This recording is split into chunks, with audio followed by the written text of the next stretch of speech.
శ్రీగురుభ్యో నమః.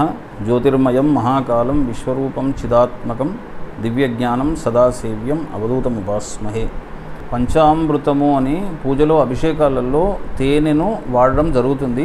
అది నాటి నుంచి వస్తున్న సాంప్రదాయం. అది పాలు, పెరుగు, తేనె, నెయ్యి, చక్కెర, ఈ 5 పదార్థాలను వాడుకుంటూ వస్తున్నారు. ఈ 5 పదార్థాలలో తేనె ఒకటి అభ్యంతరకరంగా ఉంది. ఎందుకు అంటే తేనెను వాడడంలో హింసాత్మక ధోరణితో తయారవుతున్న తేనె అది ఏ విధంగా అంటే తేనెటీగలు తయారు చేసుకున్న తనకు సంబంధించి తన ఆహారాన్ని తయారు చేసుకొని ఒక దగ్గర కూడగట్టుకొని పెట్టుకున్న తేనెను మనము మంట పెట్టి లాగి వాటిని చంపేసి తీసుకొని వస్తున్నాం. అది హింసతోని సంబంధించింది. అది హింస.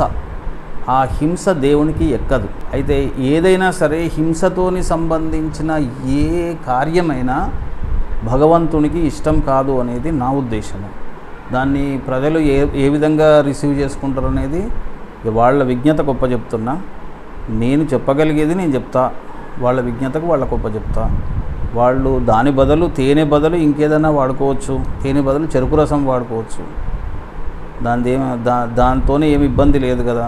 అయితే తేనె ఎట్లా అంటే తేనెటీగలు ప్రతి పుష్పం దగ్గరికి వెళ్ళి పూల దగ్గరికి పోయి మకరందాన్ని సేకరించి అవి తీసుకొచ్చి అవి ఒక దగ్గర సేకరించి కూడబెట్టుకుంటున్న తేనెను మనము వాటిని లాక్కొస్తున్నాం. ఎట్లా మంట పెట్టి పొగబెట్టి వాటిని చంపేసి లాక్కొనొస్తున్నాం. అందువలన అది హింసతోని సంబంధించింది, హింసాత్మకమైన చర్య.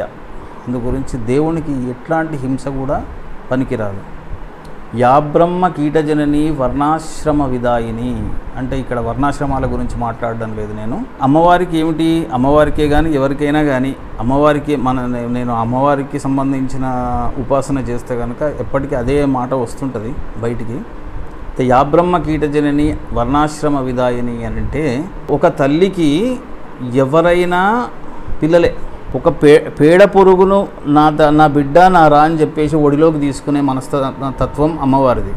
అట్లనే ఒక ప్రెసిడెంట్ ఆఫ్ ఇండియాను కూడా ఒడిలోకి తీసుకునే మనస్తత్వం ఆమె తత్వం అది ఆమె.